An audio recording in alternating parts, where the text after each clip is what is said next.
반갑습니다. 제가 금요 심야기도 시간에는 굉장히 오래간만에 말씀 전하잖아요. 제가 주일 예배 때는 이런 얘기 안 하지만 여러분 너무 반갑기도 하고 그래서 여담 삼아서 여러분들에게 한 가지 말씀드리려고 합니다.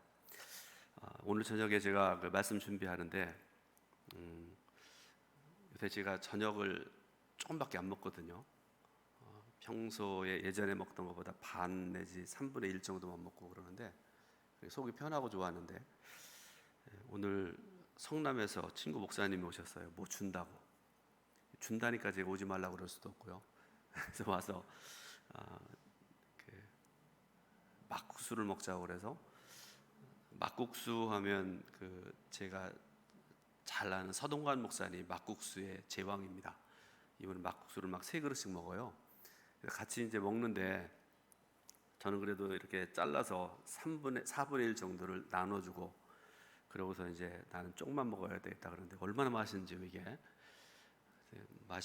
맛있게 먹고 국물도 먹고 또 감자 부침개를 또 조금 주어서 또 먹고 그러다 보니까 배가 이렇게 불러져 가지고 제가 여러분들에게 말씀드리고자 하는 건 뭔가 하면 욕심 부리지 말라, 아무리 맛있어 보여도 절제하라, 그 말씀을 좀 드리고 싶어서 말씀드립니다.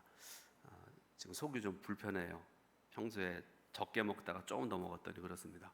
우리가 신앙생활하면서 오늘 새벽에도 그랬고요, 그저께도 말씀드렸던 이 기억이 있는데요, 절제가 굉장히 중요하잖아요, 그죠? 범사에 스스로 절제하고 스스로를 삼가는 거 굉장히 중요한데 저처럼 이렇게 욕심부리다가 속 불편하지 말고 여러분 절제하고 속 편하게 그렇게 살아가시기를 주님의 이름으로 부탁을 드립니다.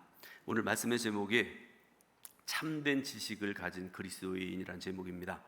베드로후서는 베드로전서에 이어서 사도 베드로가 쓴 두 번째 편지인데, 그 내용을 보게 되면 초대교회의 긴박한 상황, 그리고 초대교회가 영적으로 굉장히 혼란한 상황을 보여주는 그런 말씀입니다. 기독교가 2000년 역사를 가진 기독교인데, 이 역사 전체가 그렇듯이 기독교는 두 가지 때문에 굉장히 큰 어려움을 겪습니다. 그 중에 첫 번째가 세상 권력으로부터의 핍박입니다. 바울 사도가 여러분 로마로 가기 원하고 계속 그가 고백을 하잖아요. 바울이 그렇게 로마로 가기 원했던 이유는 뭔가 하면 당시의 세계 중심지가 로마잖아요. 그곳에 가서 복음을 전하고 영혼들을 구원하기 위해서 그가 복음을 전하기 원했는데요, 하나님께서는 바울을 죄인 되게 하셔가지고 붙잡혀가지고 로마로 가게 하시잖아요. 어쨌든 로마에 가서 복음을 전하고 이제 바울의 복음 전도로 인해서 로마가 영적으로 크게 부흥하고 예수 믿는 사람들이 굉장히 많아지는 그런 역사들이 일어나게 되고요. 그래서 영적으로 로마를 접수할 지경에 이르게 되는데요, 로마가 당시에 굉장히 위협을 느꼈던 것 같아요. 그래서 엄청난 핍박을 가합니다. 수많은 사람들이 죽임을 당하고 사자굴에 던져지고, 여러분 그런 내용들을 들어서 알고 계실 텐데, 그런데 여러분 당시에 로마 시민들, 그 시민들은 누구를 의미하는가 하면 예수 그리스도를 나의 구주로 영접한 사람들을 의미합니다. 로마 당국이 아무리 핍박을 가해도 예수님을 배반할 수가 없었습니다. 10명 중에 9명, 또 100명 중에 99명은 나는 예수를 믿고 내가 죽겠노라 고백을 하고요, 수많은 사람들이 순교를 당하는 그런 역사들을 여러분 알고 계실 텐데, 그래서 이들이 숨어서 신앙생활하다가 결국에는 어떻게까지 되는가 하면요, 사진을 한번 여러분들에게 하나 보여드릴 텐데요, 이게 여러분 뭔가 하면 카타콤이라고도 하고 카타콤베라고도 하는 그런 지하 동굴이에요. 자, 이거 하나만 있나요? 하여튼 여러분 보시면서 지금 좀 설명을 드리려고 그러는데요, 핍박이 너무 심하게 이루어지니까 이 카타콤베는 본래요 지하 무덤이었다고 그래요. 당시에 로마가, 여러분 로마라는 나라가 1000년이 넘게 세계를 지배하던 아주 강대한 나라 아니었습니까? 그런데 2000년 전에 로마라는 도시가 인구가 100만이 넘어서 200만에 이르를 정도로 엄청난 그런 큰 도시였다고 그럽니다. 그런데 여러분 보세요, 사람들이 많으면 여러 가지 문제들이 생겨나게 되잖아요. 그 하나가 뭔가 하면 사람들이 죽으면 사람들을 시체를 묻어야 되는데 묻을 데가 없는 거예요. 그래가지고 당시에 로마의 상류층들은요 화장하는 풍습이 있었다고 그래요. 그런데 일반 평민들은 묻을 데가 없는 거예요. 묻다 묻을 데가 없으니까 이 사람들이 어떻게 했는가 하면 땅을 파고 이 카타콤베를 만들어서 거기에다가 층층으로 시체를 거기다가 묻어놓은 곳이 바로 처음에는 카타콤베라는 지하 무덤입니다. 그런데 이게 어떻게 변화되었는가 하면요, 기독교인들이 로마가 핍박을 하게 되니까 숨다가 숨을 수가 없으니까 나중에 어떻게 되는가 하면 여기 지하 동굴로, 지하 무덤으로, 카타콤베로 사람들이 모여들기 시작을 했다고 그래요. 그래서 거기에 뭐 10명 모이다가 100명이 모이다가 1000명이 모이다가, 여러분 이 카타콤베의 그 길이가요 수십 킬로미터가 된답니다. 그래서 어떤 사람은 들어가서 나오지 못한 사람도 있다는 그런 전설까지 나오는 그런 얘기고 그런데요. 그래서 기독교인들이 핍박을 피해서 지하 무덤인 카타콤베로 모여서 신앙생활하다가 결국은 거기에서 죽어서 거기에 붙이게 되었다는 그런 역사들이 기독교 역사에 기록이 되어 있습니다. 엄청난 핍박으로 수십만 수백만의 기독교인들이 순교를 당했고요, 그 순교의 피 위에 세워진 것이 우리 기독교입니다. 두 번째로 이단의 공격입니다. 이단들은요 세상의 권력이 그렇게 하는 것처럼 물리력을 가지고 그리스도인들을 핍박하는 게 아니에요. 세상의 권력은 잡아가고 뭐 고문도 하고 죽이기도 하고 그러잖아요. 칼로 찌르고 창으로 찌르고 그러지 않습니까? 세상 권력은 그렇게 하는데 이단들은 그렇게 하는 게 아닙니다. 정확하게 말씀드리면 핍박했다는 것이 아니라 성도를 미혹했다는 것이 정확한 표현입니다. 그리고 영적으로 성도를 공격했다는 것이 이단들이 하는 짓이었습니다. 그래서 베드로후서도 도덕적으로 신앙적으로 성도들을 공격하는 이단에 대비한 교훈들을 많이 주고 계시는데 본문도 그 중에 한 부분입니다. 당시에 소아 지역의 교회들, 우리가 흔히 말하는 초대교회들은요 이단과 거짓 교사들의 가르침으로 인해서 신앙생활에 큰 위협을 받고 있었습니다. 앞에서 말씀드렸던 것처럼 세상 권력의 핍박보다 어떤 면에서보다는 보면은 이단들의 공격과 미혹이 더 어려웠다, 이렇게 학자들이 얘기를 해요. 왜냐하면 세상 권력의 공격은, 핍박은 눈에 보이죠. 뭐 잡으러 오면은 여러분 창 들고 나오고 그러면 도망가기도 하고 그러지 않습니까? 세상 권력의 모습들은 바로 그런 모습인데, 그런데 이단들은 핍박이 아니라, 다시 말씀드리지만 성도들을 미혹하는 자들이기 때문에 대비하거나 막아내기가 훨씬 더 힘든다는 그런 말씀이죠. 그래서 이 시간에 우리 곁에 들어온 이단들, 성경에 말씀하는 이단의 특징에 대해서 좀 말씀드리려고 합니다. 먼저 갈라디아서 2장 4절 말씀 같이 한번 읽어보겠습니다. 이는 가만히 들어온 거짓 형제들 때문이라. 그들이 가만히 들어온 것은 그리스도 예수 안에서 우리가 가진 자유를 엿보고 우리를 종으로 삼고자 함이로되. 두 번째로 베드로 후서 2장 1절 말씀을 같이 읽어보겠습니다. 그러나 백성 가운데 또한 거짓 선지자들이 일어났었나니 이와 같이 너희 중에도 거짓 선생들이 있으리라. 그들은 멸망하게 할 이단을 가만히 끌어들여 자기들의 사신주를 부인하고 임박한 멸망을 스스로 취하는 자들이라. 아멘. 자, 이단의 특징이 뭐라고 두 절 말씀에서 말씀하는가 하면 가만히 들어왔다, 이렇게 말씀하죠. 그리고 이단뿐만 아니라 이단의 동조자들도 가만히 끌어들였다, 이렇게 말씀을 하고 계세요. 그리고 그 목적은 성도들을 자신들의 종으로 삼고자 그런 짓들을 한다, 그런 말씀입니다. 예수 그리스도를 부인하고 우리들로 하여금 예수를 부인하게 해서 스스로 멸망을 자초하고 우리를 멸망으로 이끌어가는 것들이 이단들이 하는 짓이다, 그런 말씀 아니겠습니까? 이마에다가 나는 이단입니다, 나는 거짓 교사입니다 라고 쓰고 들어오면 이거 이단이네, 그래서 물리칠 수 있지 않습니까? 대처하기 쉬울 것입니다. 그런데 그게 아니라는 말씀이죠. 예를 하나 여러분들에게 좀 말씀드리려고 그러는데요, 꽤 오래전 일인데 이 교회 이름을 밝힐까 말까 하다가 말씀드릴게요. 주안장로교회라고, 여러분 인천 쪽에 가면 큰 교회가 있잖아요. 뭐 2만 명 모이는 교회였다고 그렇게 말씀하고 계시는데요, 그 주안장로교회 신천지가 그 활동할 때에 그 교회 여선교 회장이 신천지에 넘어가 가지고요 교회가 엄청나게 힘들었다는 그런 얘기를 제가 들었습니다. 신천지에 넘어가서 교회 안에서 엄청난 불의를 일으키고 결국엔 여성 교회원들 중심으로 수백 명이 교회에서 나갔다. 그래서 교회가 여러분 얼마나 힘들었겠어요.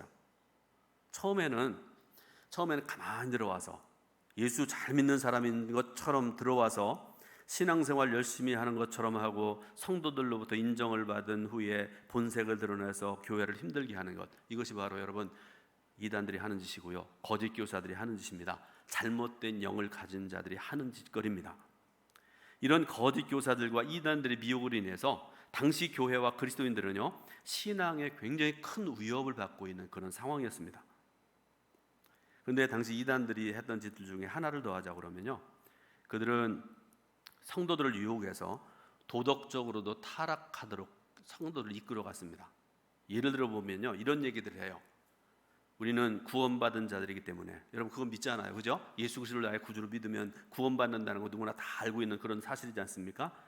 그런데 다음에 문제입니다. 우리는 구원받은 자이기 때문에 어떤 짓을 해도 하나님께서 용서하시고 우리는 구원받기에 조금 더 부족함이 없다, 그런 얘기를 해요. 어리석은 사람들 그런 얘기 들으면 그럴듯해 보이잖아요, 그죠? 내가 술집에 가서 다시 한번 흔들어드리고 막 사람들하고 먹고 막 타락하고 그러다가 하나님 잘못했습니다, 회개하면 용서하실 거야. 어리석은 사람들은 그런 생각할 수 있다, 그런 말씀입니다. 그래서 예수를 잘 믿는 성도들을 탈선으로 이끌어가는 그런 자들이 초대교회 이단들 중에, 거짓 교사들 중에 있었다, 그런 말씀입니다.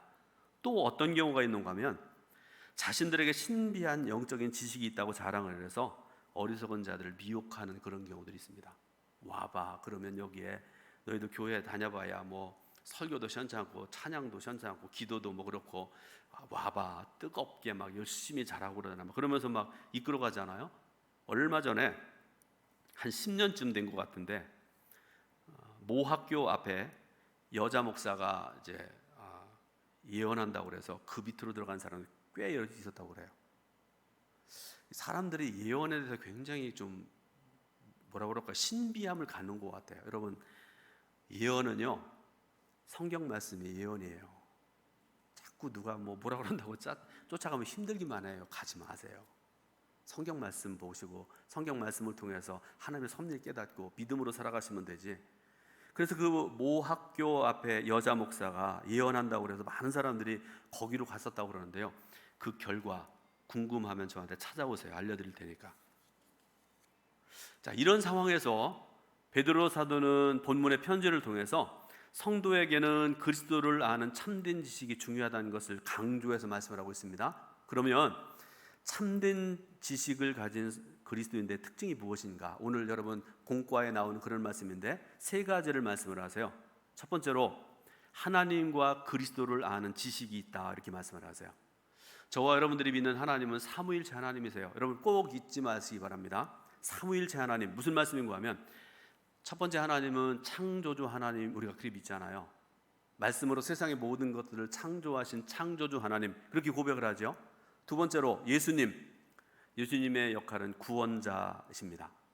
우리를 죄로부터 구원하신, 십자가에 달려 죽으심으로 저와 여러분들을 죄로부터 구원하신 구원자 예수님이십니다. 삼위의 하나님은 성령님이시잖아요. 성령님을 우리가 보혜사 이렇게 얘기하잖아요. 보혜사의 뜻은요, 돕는 자, 위로자, 그런 뜻을 가지고 있는 성령님이십니다. 이 세 분 하나님이 한 분이시기도 하고요, 일하실 때는 각각 세 분으로 일하신다, 그렇게 얘기해서요, 삼위일체 하나님, 기독교 신학에서 굉장히 중요한 내용입니다. 오늘 본문을 보면 사도 베드로는 하나님과 주 예수를 아는 지식을 통해서 은혜와 평강이 성도들에게 있기를 축복을 하고 있습니다. 그런데 여기서 말씀하는 지식이라는 것, 여러분 세상의 지식 아니죠. 뭐 어떤 사람이 공부해가지고 뭐 인류 대학을 졸업을 하고 거기서 또 공부하고 그래서 박사가 되고, 여러분 이런 것을 얘기하는 그런 말씀이 아닙니다. 여기서 말씀하는 지식은 영적인 지식입니다. 성도를 구원으로 인도하는 지식을 말씀합니다. 이것은 구원의 교리를 지식적으로 배우는 차원보다 더 깊이 들어간 영적인 단계의 지식입니다. 내 죄를 대신해서 희생하신 예수님을 받아들이고 진심으로 내 죄를 회개하며 용서하신 은혜를 믿음으로 받아들이는 것이 참된 지식의 단계다, 이렇게 말씀을 하시죠. 이렇게 우리가 영적인 지식이 충만한 데까지 이르게 되면 나타나는 현상이 있는데요, 하나님과 그리스도의 진리를 따르게 된다, 이렇게 말씀하고 계세요. 무슨 말씀인가 하면, 낙심하거나 실망하지 아니하고 곁길로 가지 아니하고 오직 하나님의 말씀, 곧 예수 그리스도의 길로 가게 된다는 그런 말씀입니다. 또 한 가지, 그리스도를 아는 지식은 하나님과 그리스도를 사랑하는 인격적인 교제로 나가게 합니다. 성도 여러분 중에 이런 깊은 영적 경험을 하지 못한 분들은 이렇게 비유를 통해서 한번 말씀드려 볼게요. 내가 진정으로 사랑하는 사람, 예를 들어서 여러분 배우자일 수도 있고요, 그렇죠? 끄떡 해보세요. 다들 왼수처럼 외면하지 마시기 바라고요. 내가 진짜 사랑하는 배우자거나 아니면 자녀일 수도 있고요, 부모님일 수도 있고요, 친구일 수도 그렇잖아요. 그 사람과의 교제를 한번 생각해 보시기 바랍니다. 다른 사람들과 일반적인 교제와는 분명히 다를 거예요. 내가 뭘 주어도, 심지어는 돈을 주어도 아깝지 않고, 신뢰하고, 주었는데 또 주고 싶고, 그렇지 않습니까? 그게 바로 인격적인 교제를 의미하는 그런 말씀이죠. 하나님께서 우리를 사랑하시는, 하나님께서 우리가 교제 맺기 원하시는 게 바로 그런 모습이라, 그런 말씀이죠. 생명 주셨는데 또 주고 싶고 끝까지 기다려 주시고 복 주시기를 하나님께서 우리를 기뻐하신다는 그런 말씀입니다. 그러므로 성도 여러분, 하나님의 자녀로서 하늘로부터 오는 진정한 평강과 주님이 주시는 능력을 누리려면 하나님과 그리스도를 아는 지식이 있어야 됩니다. 저와 여러분들에게 그런 지식이 충만하시기를 예수님의 이름으로 축원드립니다. 두 번째로는 신성한 성품에 참여한다, 이렇게 말씀을 하세요. 오늘 본문의 4절부터 9절의 말씀인데, 우리가 하나님과 예수 그리스도를 인격적으로 알게 되면 나타나는 현상이 하나님의 성품을 닮아가는 것입니다. 하나님의 성품을 닮아가는 것. 여러분 가만히 한번 생각을 해보세요. 우리 동천교회 안에 수백 명의 성도들이 있는데 우리 성도들 중에 가장 하나님의 성품을 닮은 사람이 누구일까 한번 생각을 해보세요. 이거 한 잔 마신 다음에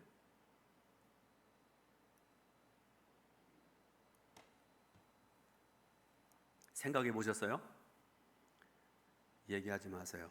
다른 분들은 원수로 삼으려고 그러면 얘기하지 마시고 속으로만 생각을 해보세요. 우리 동천교회 안에 하나님의 성품을 가장 닮은 사람 한번 속으로 한번 생각해 보시기 바랍니다. 그런데요, 문제가 있습니다. 하나님을 본 사람이었기 때문에 어떻게 하나님의 거룩한 성품을 닮아갈 수 있겠는가? 방법이 뭔가? 지금 방법을 여러분들에게 말씀드릴게요. 앞에서 말씀드렸던 것처럼 하나님과 예수님과 성령님은 한 분이시라고 말씀드렸잖아요. 그러니까 성경을 통해서 예수님께서 하신 말씀을 통해서 분명히 알 수가 있는데요, 하나님의 거룩한 성품 4가지를 여러분들에게 말씀드리려고 해요. 첫 번째, 두 번째 성품이 한 절 말씀에 기록이 되어 있는데, 마태복음 11장 28절 같이 한번 읽어보겠습니다. 나는 마음이 온유하고 겸손하니 나의 멍에를 메고 내게 배우라. 그리하면 너희 마음이 쉼을 얻으리니. 왜 안 읽으세요? 다시 한번. 안 나왔어요?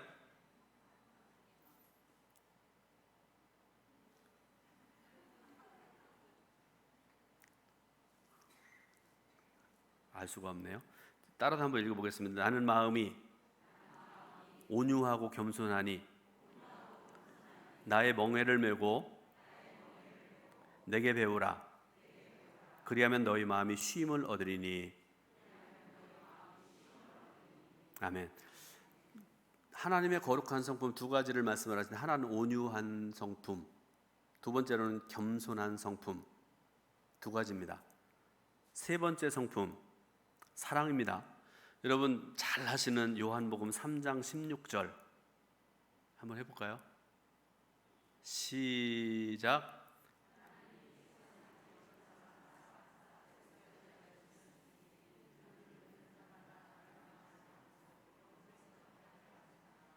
아멘. 대단하십니다.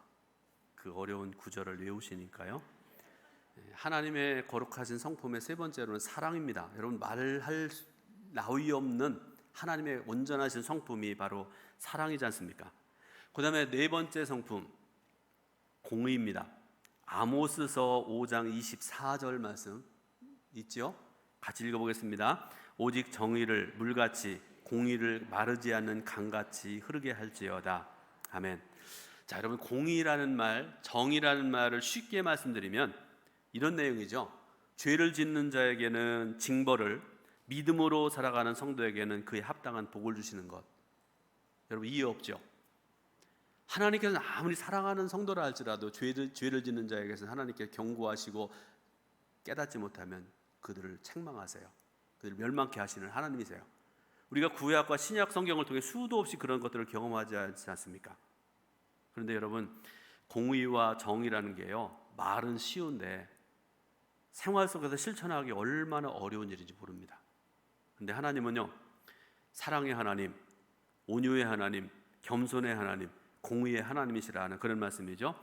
사도 베드로는 신성한 성품에 참여하는 사람들에게 나타나는 열매를 8가지로 오늘 본문을 통해서 제시하고 계시는데요, 오늘 본문 5절부터 7절 말씀을 보게 되면 열매, 하나님의 거룩한 성품을 가진 성도들이 삶 속에서 맺을 수 있는 열매를 말씀을 하세요. 자, 5절부터 7절 말씀 읽어보겠습니다. 그러므로 너희가 더욱 힘써 너희의 믿음의 덕을 지식의 절제를, 절제 인내를, 인내의 경건을, 경건의 형제 우애를, 형제 우애에 사랑을 더하라.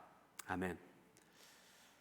자, 그런데 여러분, 거짓 교사들이 하는 짓들을 한번 보시기 바랍니다. 옛날에나 지금이나 한결같이 하는 짓이 교회를 무너뜨리고 비난하고 그런 짓들을 하고요, 성도들을 다투게 하면서 성도들을 부패와 타락으로 이끌어갑니다. 예수님께서는 이런 이단들과 거짓 교사들에 대해서 경고하시면서 마태복음 7장 20절에서 그들의 열매로 그들을 알리라 이렇게 말씀을 하세요. 그러니까 여러분, 신앙생활하는 사람들 유심히 바라보면 그가 10년, 30년, 50년 신앙생활하고 그 신앙생활의 열매를 보게 되면 이분이 진정한 그리스도인이었구나 알 수 있잖아요. 또 어떤 사람들은 처음에는 잘하는 것 같다가 막 분란 일으키고 이런 거 보면 이게 바로 적그리스도가 따로 없구나, 여러분 그거 알 수 있지 않습니까? 오늘 저와 여러분들이 잘못된 교리나 우리를 꼬드기는 어떤 미혹에 흔들리지 않은 그런 삶을 살기 위해서 하나님의 선한 성품으로 충만하게 살아가시기를 주님의 이름으로 축원드립니다. 세 번째로는 부르심과 택하심을 굳건히 해야 됩니다. 당시의 거짓 교사들은 예수님의 재림을 부정하고 정욕을 따라 살면서 성도의 믿음을 흔들었습니다. 그래서 베드로는 본문 10절을 보게 되니까요, 그리스도의 영원한 나라에 들어가기까지 하나님의 부르심과 택하심을 굳건히 하라. 당시의 백성들을 향해서 오늘 저와 여러분들에게 권면하고 있는 것을 볼 수가 있습니다. 하나님께서는 많은 사람들 가운데서 죄인인 우리를 선택하셔서 구원의 은혜를 베풀어 주셨습니다. 그러므로 우리가 하나님께서 우리를 택하신 것이 옳았음을 삶을 통해서 보여드려야 됩니다. 굉장히 중요한 일이잖아요. 어떻게 해야 됩니까? 이단과 거짓 교사들은 우리의 믿음을 무너뜨리기 위해서 지금도 우는 사자와 같이 호시탐탐 노리고 찾아다니고 있습니다. 그러므로 우리들은 건전한 신앙생활을 지켜나가기 위해서 부단히 애쓰고 노력하는 그런 삶을 살아야 되는데요, 이 시간에 결론적으로 우리 자신의 신앙을 지키기 위해서 필요한 것 몇 가지를 여러분들에게 말씀드립니다. 자, 여러분 이제 거의 끝났어요. 좀 졸리셔도 쳐다보시기 바랍니다.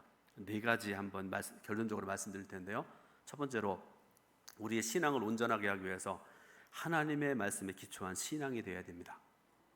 그러기 위해서 여러분 성경 많이 읽으셔야 돼요. 많이 배워야 됩니다. 지난번에 우리 젊은 장로님들하고 식사하면서 몇 가지 의논을 나누는데 어느 장로님이 그런 말씀을 하세요. 앞으로 성경 공부 좀 열심히 했으면 좋겠다, 그렇게 말씀을 하시더라고요. 얼마나 감사한지 몰라요. 장로님들이 공부 안 하는 줄 알았거든요, 저는. 여러분들도 성경 공부 열심히 하셔야 돼요. 읽으셔야 됩니다. 읽고 묵상하고 깨달아 알아서 실천에 이르기까지 돼야 됩니다. 두 번째로는 기도하는 신앙이 돼야 됩니다. 말씀과 기도는 언제나 같이 가야 돼요. 말씀만 앞서가고 기도가 뒤따라가면요, 문제가 생겨납니다. 기도가 앞서가고 말씀이 뒤따라가도 문제가 생깁니다. 항상 같이 가야 됩니다. 말씀과 기도는 항상 같이 가야 돼요. 말씀의 기초가 없이 기도만은 앞서는 신앙은요, 신비주의에 빠질 위험들이 많아요. 항상 같이 가야 됩니다. 세 번째로, 교회 중심의 신앙생활을 해야 됩니다. 옛날이나 지금이나 이단들, 거짓 교사들이 하는 짓들은요, 주님의 몸인 교회를 비난합니다. 물론 교회가 온전하지 못해요. 한번 생각을 해보세요. 제가 온전합니까? 장로님들 온전합니까? 오늘 심야기도에 나오신 여러분들 축복, 하나님께서 복 주실 줄 믿지만 여러분 온전하세요? 아니잖아요. 내가 스스로 생각해봐도 그렇고 옆에 앉아있는 석장님, 권사님 바라봐도 이분은 이게 부족한 게 여러분 아시잖아요. 그런 사람들이 모인 교회가 거룩한 천국처럼 여러분 그렇게 될 것 같아요. 어림도 없어요. 그렇지만 분명한 사실은 그런 성도들이 모인 공동체가 교회인데 온전함을 이루기 위해서 한 걸음 한 걸음 앞으로 나아가는 그런 신앙 공동체가 되어야 된다는 사실입니다. 그런데 이단들은요, 교회를 무조건 비난하고 무너뜨리려고 합니다. 마지막으로 영적인 분별력이 있어야 됩니다. 굉장히 중요해요. 어떤 분은 성경에 대해서 지식이 많지 않아도요, 또 기도를 남들처럼 많이 하지 못하더라도요, 다른 거는 좀 부족한데 분별력 있는 분들이 있어요. 자기가 모르면 여러분 저한테 전화라도 하셔야 될 거 아니에요. 이런 권유를 받았는데 목사님 이게 옳은 건지 아닌지 알려주세요. 제가 작년 올해 그 얘기 한 번밖에 못 들었어요. 전화해가지고 물어보셔가지고 제가 대답해드렸는데 보니까 오늘 심야기도에 나오셨네요. 내가 모르면 목사한테 물어봐야 될 거 아닙니까? 그래서 저는 여러분들보다 조금 더 잘 알잖아요. 어쨌든 영적인 분별력이 성도에게 있어야 되는데 어떤 사람은 여기서 이렇다면 이리로 몰려가고 저기가 어떻다고 하면 저리로 달려가고 평생 신앙생활하면서 동천에 있는 교회들 다 다니고 안 다니는 것보다 낫지만요, 그거 별로 좋은 모습 아니잖아요. 흔들리면 그런 신앙이 아름다운 신앙이 아니다, 그런 말씀이죠. 성도 여러분, 영적인 분별력이 있으시길 바랍니다. 굳건히 서시길 바라고요. 이리저리 흔들리지 말길 바랍니다. 우리가 이런 신앙으로 설 때에 어떤 결과가 일어나게 되는지, 오늘 마지막으로 오늘 본문 말씀 11절 말씀을 읽고 말씀을 마무리할 텐데요, 베드로후서 1장 11절 말씀 같이 읽습니다. 이같이 하면 우리 주 곧 구주 예수 그리스도의 영원한 나라에 들어감을 넉넉히 너에게 주시리라. 아멘. 이런 신앙으로 굳건히 서길 바라고, 그래서 그리스도의 영원한 나라 천국에 넉넉히 들어가는 저 여러분 되시기를 주님의 이름으로 축원드립니다. 기도하겠습니다. 하나님 은혜와 귀하신 사랑을 감사드립니다. 오늘도 귀한 금요일 심야기도 시간에 연합석회로 모여서 찬송 부르고 기도하고 예배드릴 수 있도록 인도하시는 은혜, 귀하신 사랑을 감사드립니다. 귀한 생명과 진리의 말씀을 저에게 허락하셨는데 하나님, 말씀 듣고 실천하고 행하고 온전한 천국에 들어갈 때까지 날마다 승리하는 복된 삶을 살아가는 우리 동두천교회 성도들 되게 인도하여 주옵소서. 예수 그리스도의 이름으로 기도드립니다. 아멘.